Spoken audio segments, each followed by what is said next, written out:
Hi everyone, welcome to Simran's chemistry class. तो आज हम स्टडी करेंगे कुछ क्वेश्चंस को जो कि प्रीवियस ईयर सीएसआई नेट के क्वेश्चंस पेपर में आए हुए हैं। और मैं एक सीरीज स्टार्ट कर रही हूँ जिसमें मैं सीएसआई नेट, गेट और आईआईटी जैम के प्रीवियस ईयर क्वेश्चंस पे वीडियोस बनाऊंगी जिसमें मैं कॉन्सेप्ट प्लस क्वेश्चंस बहुत अच्छे से एक्सप्लेन करूंगी। तो आप इस चैनल को सब्सक्राइब करके रख सकते हैं और अपने फ्रेंड्स के साथ भी शेयर कर सकते हैं सो दैट कि आपकी प्रॉब्लम सॉल्विंग अप्रोच जो है वो इम्प्रूव हो सके, ताकि अगर एग्जाम में कोई क्वेश्चन आता है तो आप इजीली उस क्वेश्चन को देख के अटेम्प्ट कर सके। अगर आप ये सारे क्वेश्चन को एक बार देख लेंगे तो इसका मतलब कि आप एग्जाम्स में जो क्वेश्चन है उनको बहुत इजीली अटेम्प्ट कर सकते हैं। राइट, तो हम आज से ये सीरीज स्टार्ट कर रहे हैं। तो आज मैंने केमिकल काइनेटिक्स के कुछ क्वेश्चंस लिए हैं फ्रॉम सीएसआईआर नेट। और इसके बाद हम गेट के, जैम के, सबके क्वेश्चंस को डिफरेंट डिफरेंट टॉपिक्स के, चाहे वो इनऑर्गेनिक हो, चाहे फिजिकल हो, चाहे ऑर्गेनिक केमिस्ट्री हो, हम सभी से क्वेश्चंस उठा के उनको प्रैक्टिस करेंगे सो दैट हमारा कॉन्सेप्ट भी बहुत अच्छे से बिल्डअप हो सके। राइट, तो आज हम स्टार्ट करते हैं केमिकल काइनेटिक्स का first question. That for an enzyme catalysed reaction a Lineweaver Burk plot gave the following data. Data क्या है कि हमें स्लोप दिया हुआ है 40 सेकेंड्स, इंटरसेप्ट गिवन है 4 मिलीमोल्स पर डेसीमीटर क्यूब पर second whole inverse. If the initial concentration of enzyme is 2.5 times 10 raised to the minus 9 mole per dm cube, what is the catalytic efficiency in dm per dm cube per mole per second of the reaction? And these are the four options. तो basically ये जो पूरा question है, this is based on line weaver burke plot.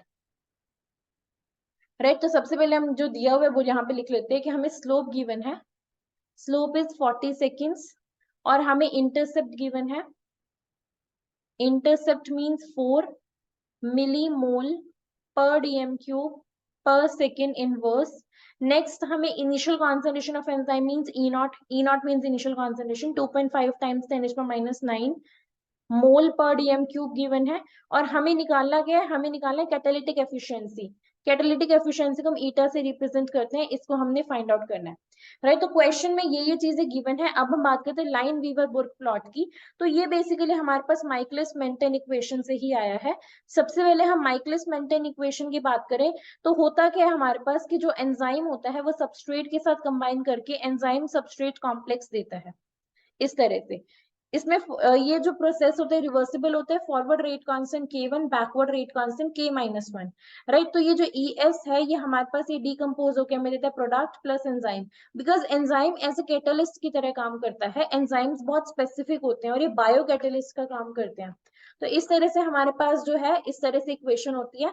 और इस equation को हमने, इसमें जो सेकेंड स्टेप इसका रेट कांस्टेंट है K2।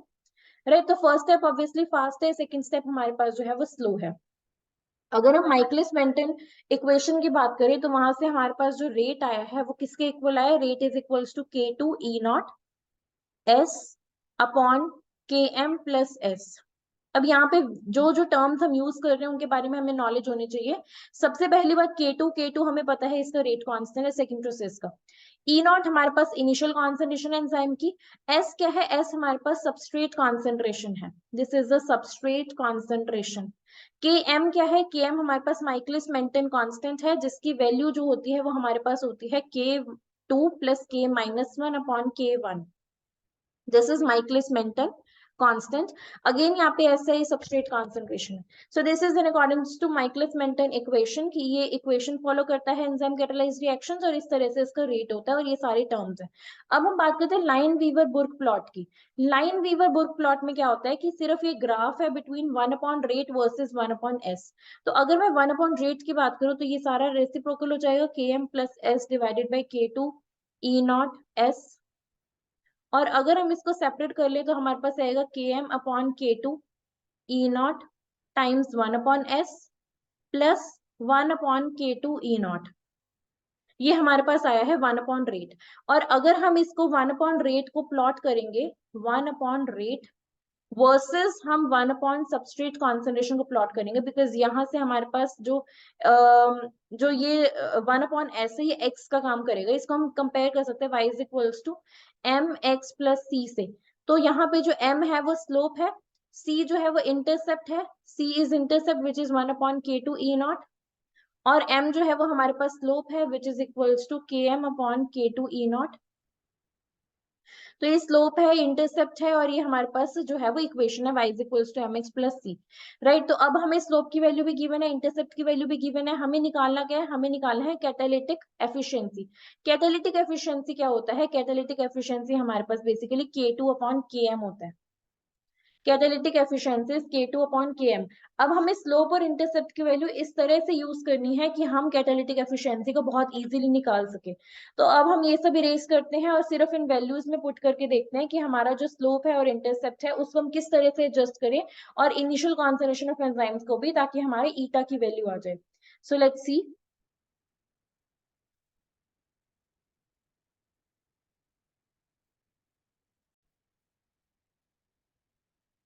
ऑल राइट, सो हमें क्या निकालना है, हमें ईटा की वैल्यू निकालना है विच इज k2 अपॉन km।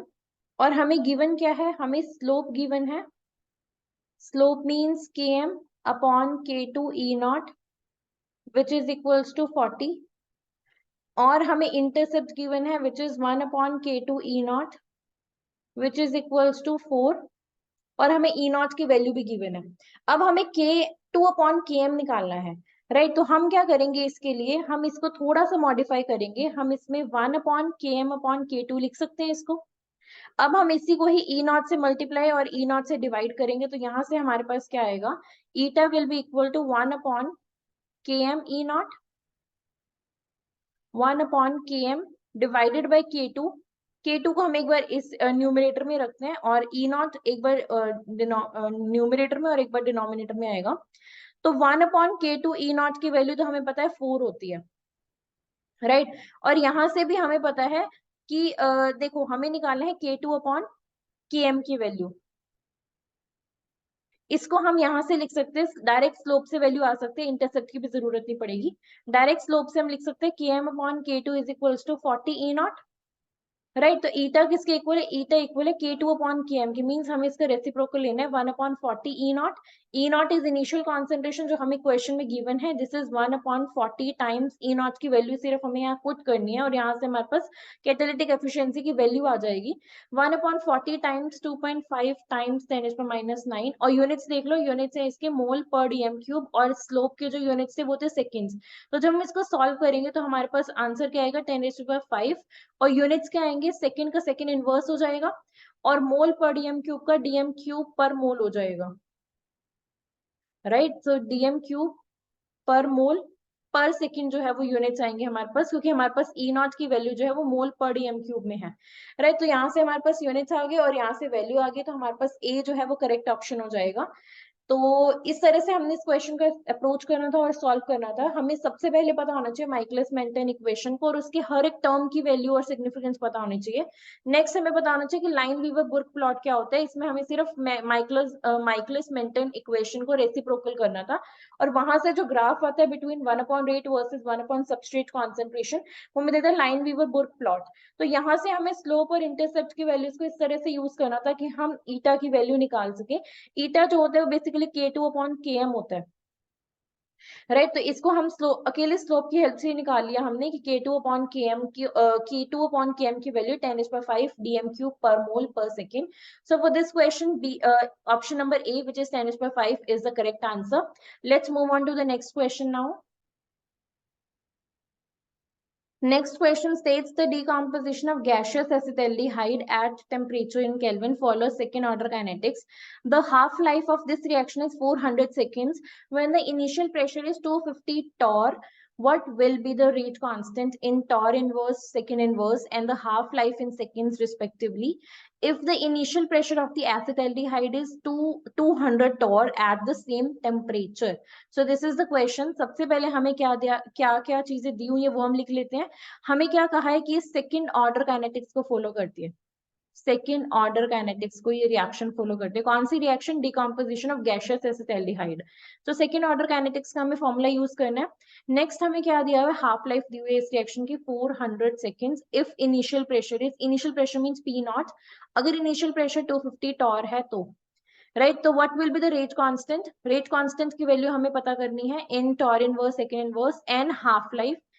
हाफ लाइफ की वैल्यू पता करनी है इन सेकेंड्स अगर इनिशियल प्रेशर हमारे पास होगा 200 टॉर, राइट। तो ये हमारे पास क्वेश्चन है, हमें पहले के की वैल्यू बतानी है रेट कांस्टेंट की, फिर हमें हाफ लाइफ की वैल्यू बतानी है, इनिशियल प्रेशर हमें अलग अलग दिए हुए हैं। तो देखो इस क्वेश्चन को हम किस तरह से अप्रोच करेंगे। गिवन है सेकेंड ऑर्डर काइनेटिक्स, और जो सेकेंड ऑर्डर काइनेटिक्स होती है वो कौन सा फॉर्मूला होता है इसका, इसका फॉर्मूला होता है 1/a minus 1/a0 is equals to k t. यहाँ पे a जो है वो हमारे पास फाइनल कॉन्सेंट्रेशन है, फाइनल कॉन्सेंट्रेशन है, a0 हमारे पास इनिशियल कॉन्सेंट्रेशन है for a second order reaction, k rate constant है, टी जो है वो टाइम है। अब हमें ये क्वेश्चन प्रेशर्स की टर्म में दिया हो तो हम इसे थोड़ा सा मॉडिफाई कर लेंगे प्रेशर की टर्म्स में, तो ये हमारे पास आएगा 1/p minus 1/p0 is equals to k t, right. अब अगर हम बात करें कि हमें टी हाफ दिया हुआ है, टी हाफ का क्या मतलब होता है, टी हाफ का मतलब होता है कि कितने टाइम के बाद, कि इतने टाइम के बाद बेसिकली जो प्रेशर है वो हाफ रह गया। टी हाफ का मतलब होता है जब प्रेशर जो है वो P0/2 रह जाए तो हम टाइम को बोल देते हैं कि टी हाफ है, राइट। तो अगर हम इसमें पुट करेंगे वैल्यूज को तो p की जगह P0/2 means 2/P0 minus 1/P0 is equals to k t half.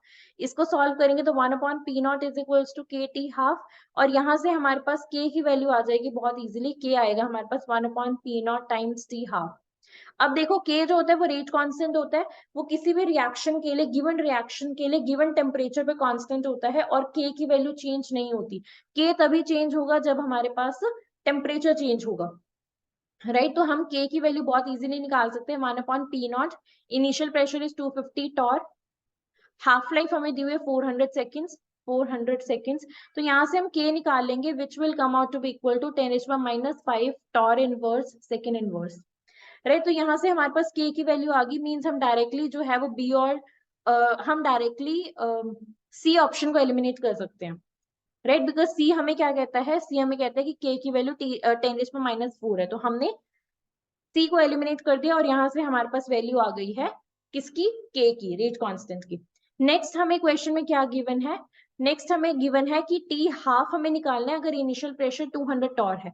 अब हमें इतना तो पता लग गया है कि k जो है वो कांस्टेंट रहता है थ्रू आउट द रिएक्शन जब तक टेम्परेचर कांस्टेंट है, राइट। तो टेम्परेचर यहाँ पे कांस्टेंट ही चल रहा है, और हमें निकालने हैं किसकी वैल्यू, हमें निकालने टी हाफ की वैल्यू। हमें पता है जो टी हाफ होता है this is equals to 1/P0 t half, t half sorry k is equals to k is equals to 1/P0 t half. तो टी हाफ किसके इक्वल होगा, 1/k टाइम्स P0 के। हमें k की वैल्यू पता है कांस्टेंट रहेगी 10⁻⁵ units are torr inverse second inverse, और P0 की वैल्यू हमारे पास दी हुई है 200 torr, right. This times let's erase this,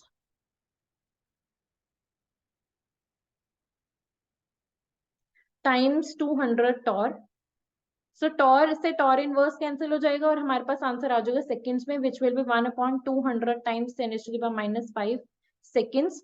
तो इसको हम और फर्दर सॉल्व करेंगे तो 10⁻⁵ divided by 200 seconds which will give us basically equal to 500। तो यहाँ से हमारा क्वेश्चन ऑप्शन कौन सा करेक्ट आया, हमारा ऑप्शन करेक्ट हुआ यहाँ से d, d is the correct answer. A में 10⁻5 है, सो 5 नहीं, हमारे पास k की वैल्यू 10⁻⁵ आई थी तो हम a को भी एलिमिनेट कर सकते थे, but anyways for this question D is the correct answer, जिसके अकॉर्डिंग जो रेट कांस्टेंट है वो 10⁻⁵ टॉर इनवर्स सेकेंड इनवर्स है, और हमारे पास जो टी हाफ है जब हमारे पास इनिशियल प्रेशर 200 टॉर है उस वक्त, तो ये हमारे पास है 500 seconds. So this is all about this question. इस तरह से हमें सेकेंड ऑर्डर काइनेटिक्स को यूज करना था, ये इसका फॉर्मूला था। हमें सिर्फ टी हाफ की वैल्यू पुट करनी थी, यहाँ से हमारे पास के और टी हाफ के बीच में एक्सप्रेशन आ जाता, तो जैसे जैसे कंडीशंस दी हैं वैसे वैसे हमने इसको फॉलो करना था, क्योंकि टेम्परेचर कांस्टेंट दिया हुआ है तो गिवन और कांस्टेंट टेम्परेचर पे रेट कांस्टेंट कांस्टेंट रहता है, राइट। So this is all about this question, let's move on to the next question now. All right, next question is for a reaction, the rate constant K at 27 degrees centigrade was found to be this.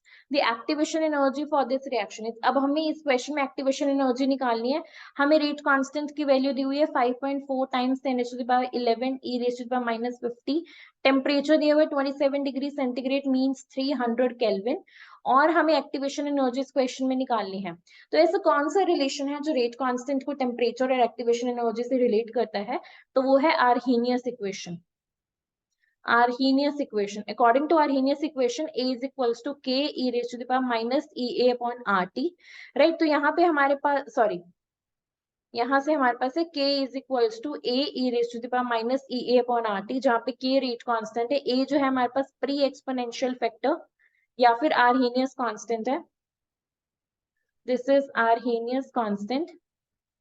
और EA हमारे पास activation energy है और are gas constant है, T temperature है. अब हमें इस question में के की वैल्यू दी हुई है, तो हमें सिर्फ इसको रिलेट करना है. K is actually equal to 5.4 times 10⁻11 e raised to the minus 50 and actually k is equals to a e raised to the minus EA upon RT. Means ये जो वैल्यू है ये ए के कॉरेस्पॉन्डिंग है और जो ये e raised to the power value है ये इसके कॉरेस्पॉन्डिंग है. तो यहाँ से हम डायरेक्टली कह सकते हैं कि 50 is equals to EA upon RT.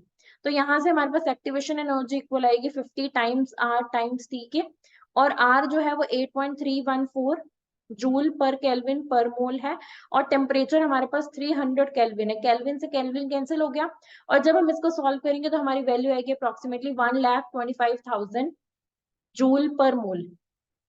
Right, so the correct option for this question is D. तो इसमें मैं आर्हेनियस इक्वेशन यूज करनी थी और हमें सिर्फ इतना बताना चाहिए था कि कौन सा एक्सप्रेशन है जो इन दोनों क्वांटिटीज को, मींस रेट कांस्टेंट को, एक्टिवेशन एनर्जी को आपस में रिलेट करता है, और उसके बाद हमें सिर्फ कंपेयर करके एक्टिवेशन एनर्जी की वैल्यू निकालनी थी. और हमें यूनिट्स का ध्यान रखना था कि किस यूनिट्स में हमें आर की वैल्यू पुट करनी है और किस यूनिट में हमारे पास एक्टिवेशन एनर्जी आएगी.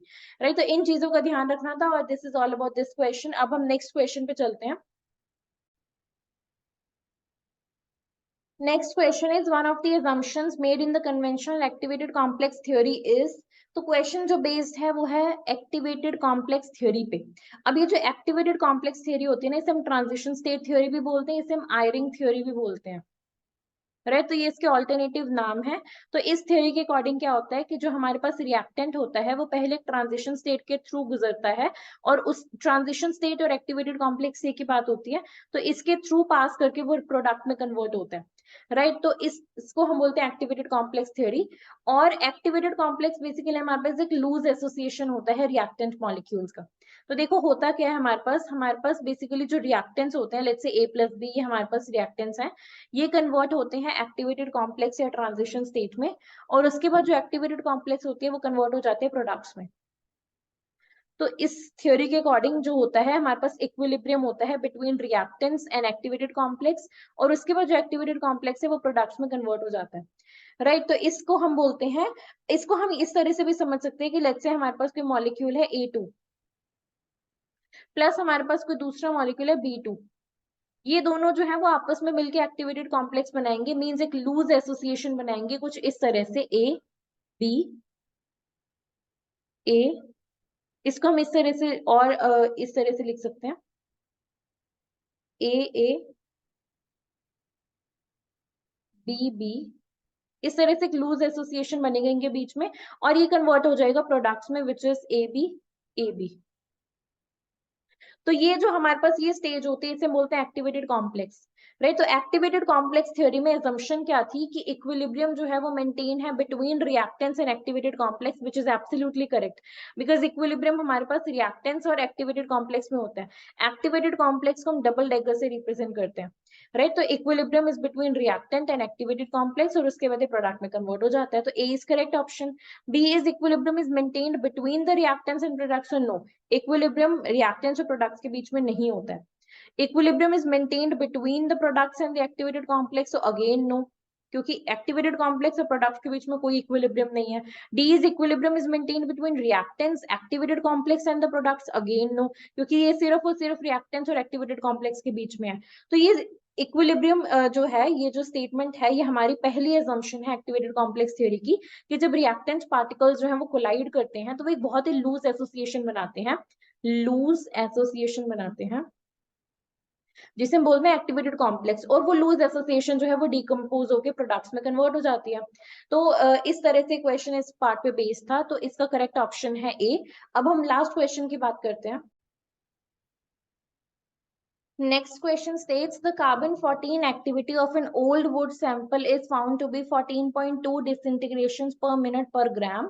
Calculate age of the wood sample if for a fresh wood sample carbon-14 activity is 15.3 disintegrations per minute per gram. और T half carbon 14 is 5730 years is। Basically हमें as निकालनी है would की, तो हमें दिया क्या हुआ है कि हमारे पास कोई इनिशियल वुड का सैंपल था, इसमें जो हमारे पास इनिशियल एक्टिविटी थी वो थी 15.3 डिसइंटीग्रेशन पर सेकेंड, डिसइंटीग्रेशन पर मिनट पर ग्राम, सॉरी डिसइंटीग्रेशन पर मिनट पर ग्राम, ये थी हमारे पास इनिशियल एक्टिविटी। कुछ टाइम के बाद क्या हुआ, आफ्टर सम टाइम ये सेम जो वुड का सैंपल था, इसकी जो एक्टिविटी थी, इसमें जो कार्बन 14 का कंटेंट था, उसकी एक्टिविटी जो थी वो रहेगी 14.2 डिसइंटीग्रेशन पर मिनट पर ग्राम। राइट, बेसिकली होता क्या है कि हमारे पास जो वुड होते हैं ना, उसमें कार्बन 14 होता है, और कार्बन 14 जो है वो कार्बन का रेडियो एक्टिव आइसोटोप है। वो कार्बन 14 धीरे धीरे डिसइंटीग्रेट होता रहता है और उसकी जो क्वांटिटी है वो कम होती रहती है। राइट, बेसिकली एक्टिविटी जो है वो कम होती रहती है। अब हम बात करते हैं रेडियो एक्टिविटी की। तो जो रेडियो एक्टिविटी होती है वो हमारे पास बेसिकली फर्स्ट ऑर्डर काइनेटिक्स को फॉलो करती है, फॉलोज फर्स्ट ऑर्डर काइनेटिक्स।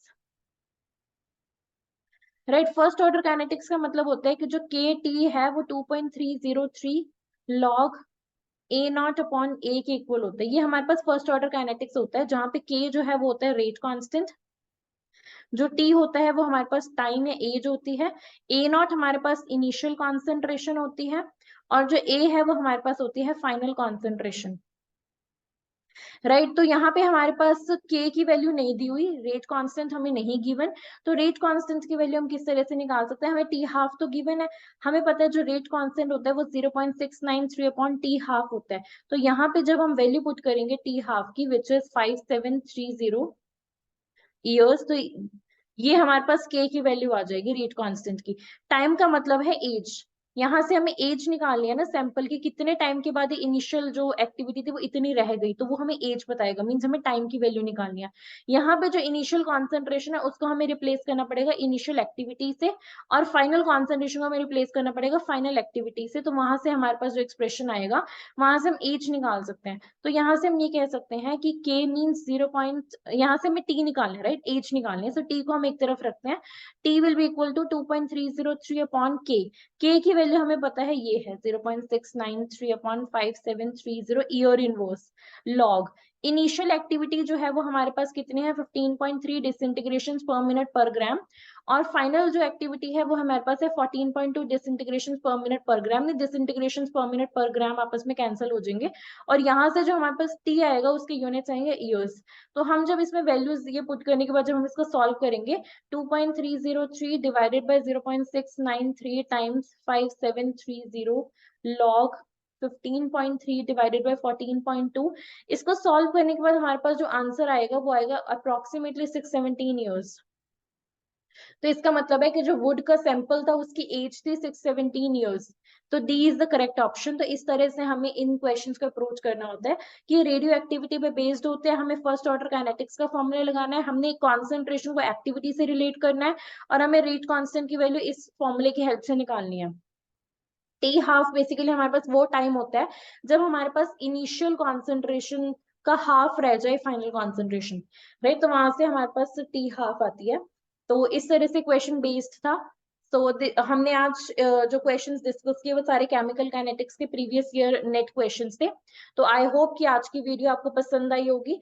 अब मैं एक सीरीज स्टार्ट करने जा रही हूँ जिसमें हम प्रीवियस ईयर क्वेश्चंस पे ही वीडियोस डिस्कस करेंगे, चाहे वो फिजिकल इनऑर्गेनिक या ऑर्गेनिक के क्वेश्चंस हो। और जो एग्जाम है वो हम टारगेट कर सकते हैं नेट, गेट, जैम, हम सारे एग्जाम्स को टारगेट करेंगे। हर तरह के क्वेश्चंस पे मैं वीडियो अपलोड करूंगी, और जितने ज्यादा क्वेश्चंस आप देखोगे आपकी क्वेश्चन सॉल्विंग अप्रोच उतनी ही बेटर और अच्छी होती जाएगी। So that's all from my side, will see you in the next lecture. Thank you.